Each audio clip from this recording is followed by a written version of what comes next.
everybody. We are here today to talk about 5 things that could make or break your wedding day timeline. As wedding photographers, we see a lot of variation in timelines, from things that work really, really well to things that maybe cause the couples a little bit of stress.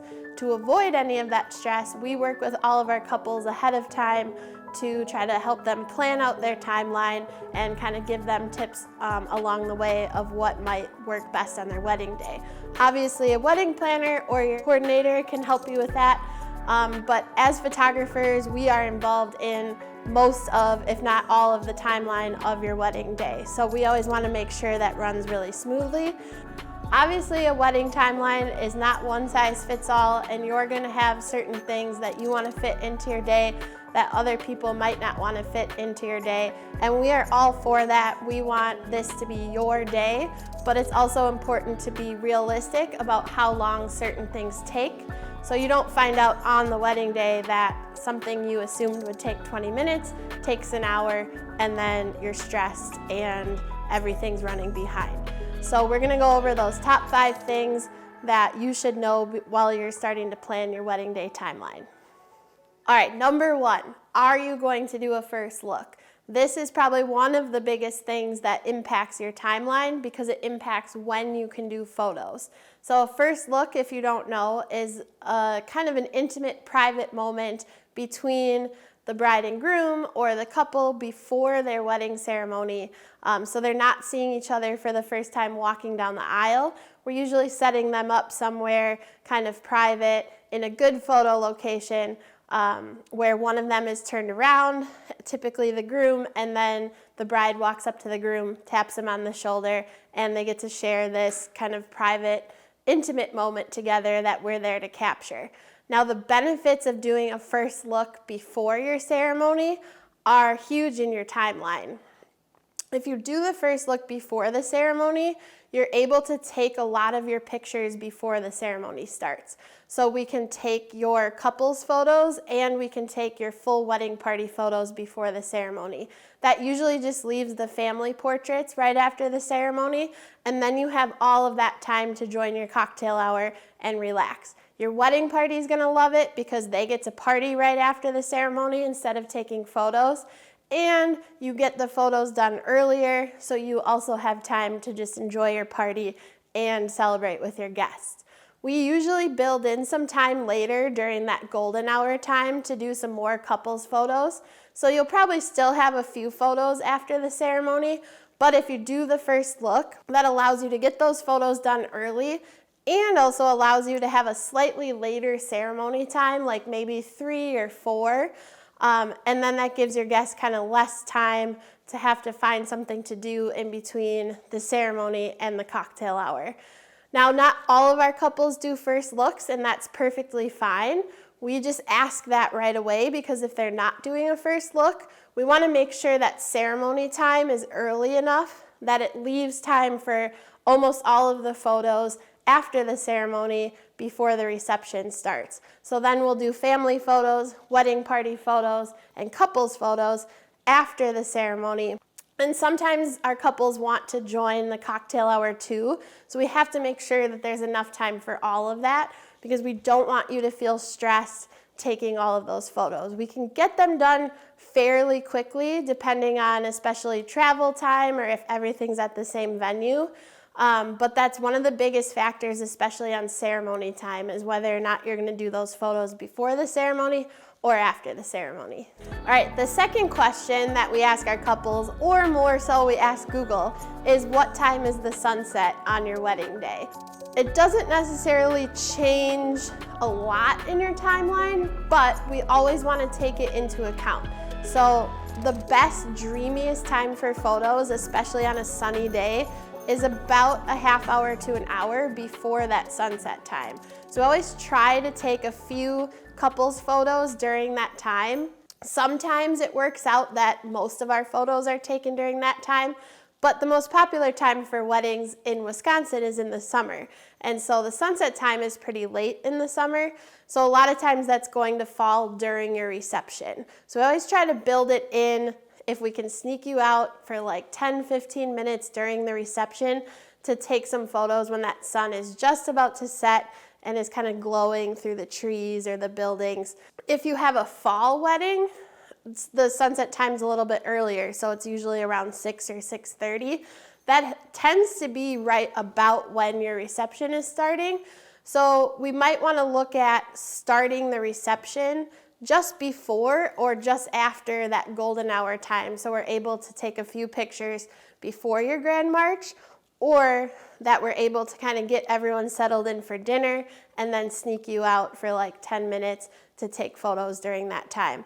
Obviously, if you have a winter wedding, the sun sets way, way earlier, usually about 4:30. So you just want to make sure that your ceremony is early enough that you have time to take photos when there's still light outside, or that you're taking photos before your ceremony if your ceremony time is a little bit later.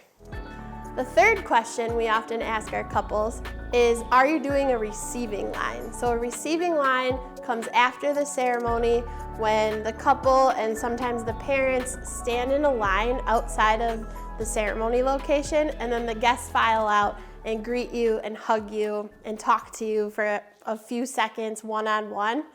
I love mingling, and I'm all for the couple getting to celebrate and enjoy their guests and their party and thank everyone for coming and talking to everybody. But it is important to be realistic about a receiving line. So we always make sure we tell our couples that receiving lines take a deceptively long amount of time. So you might think it would be real quick to file everyone through, but if you are planning on doing a receiving line, we usually build in about 30 to 45 minutes for the receiving line, depending on how many guests you have at your wedding. A lot of times, if our couple is not doing a first look, we advise against a receiving line just because we have to do all those photos in between the ceremony and the cocktail hour. And sometimes that can be a lot if we're taking family photos, greeting all of the guests, wedding party photos, and then the couple's photos, and then still trying to get to the reception on time or even join the cocktail hour.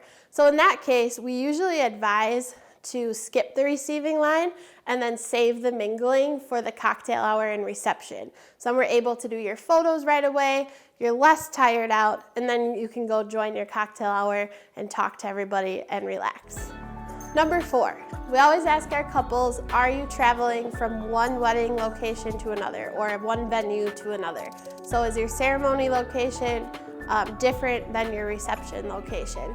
It seems like an obvious one, but it can add a little bit more time than you think. So even if the travel time between your ceremony location and your reception location is 10 minutes, consider that for photos especially, you have to get all of your wedding party from one place to the other, or all of your family from one place to the other, depending on who's in the photos at that time. It can take, if the drive is 10 minutes, we usually say to plan on about 20 to maybe even 30 minutes getting everybody to leave one location and go to the other location. The other thing to consider is in the morning, if you're traveling from like a salon or a different getting ready location to your ceremony location, we always want to make sure that we're getting enough of the getting ready photos and the detail shots in the morning and enough time to take pictures of you getting into your dress, to do your first look if that's what you're doing. So it's really important to take travel time into consideration and to always add a little bit of a buffer on how long you think it might take. And then if we make up that time, if it doesn't take that long, that's great. But we don't want it to take more time than we're planning on it taking. The other thing with that is you can often have your ceremony a little bit later if everything's at one place. We always kind of advise maybe a slightly earlier ceremony time, like 2, for example, if there's travel time in between the ceremony and the reception. And finally, who do you want to include in your family photos? And family photos, we could really go on about family photos. We'll have a separate video for that. But that is another thing that can kind of take a deceptively long amount of time. Those family photos right after the ceremony, we do everything we can to make it run efficiently and kind of as quickly as possible. And how we do that is by planning ahead. So we always have our couples give us a list for family photos of the combinations that we want, so we can call off names, and kind of get everybody up there, put it in a good order. But the best time to do it usually is right after that ceremony, before everybody kind of starts wandering off to the cocktail hour or the reception. Everybody's there for the ceremony and we get those photos done. But to build it into your timeline, it's important to know kind of who's going to be involved in it.